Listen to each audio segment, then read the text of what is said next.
এখন ওভারসিজেও পৃথিবীর বহু দেশে যেখানেই বাঙালি আছে সেখানেই আমাদের সিনেমা যাচ্ছে, এবং খুব মানে চলার জন্য চলা না, অফিসিয়ালি রিলিজ হচ্ছে।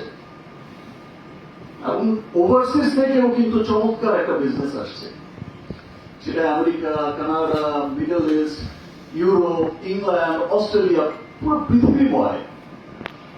আমি তো দেশের বাইরের অনেকগুলো দেশের যখন থিয়েটারের সিনেমাগুলো দেখি যে এরকম উচ্চ পড়া ভিড়, তখন আমার মনে হয় যে ইয়েস, একদিন বলেছিলাম যে পুরো পৃথিবীতেই দাপটের সাথে চলবে আমাদের সিনেমা, এবং এই ওভারসিজ কিন্তু এখন দাপটের সাথেই অফিসিয়ালি মুক্তি পাচ্ছে।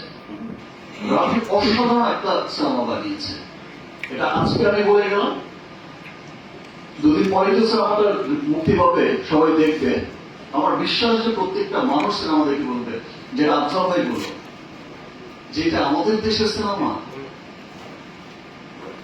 খুব আনন্দ নিয়ে খুব প্রাউড করেই বলবে যে এটা আমাদের সিনেমা। দেখতেছে আমাদের সিনেমাদের কত দূর এগোচ্ছে। আর শাকিল ভাই যে বললো 100 কোটি, আমি এটা বিশ্বাস করতে চাই যে ইনশাল্লাহ কোনো একদিন 100 কোটি হবে।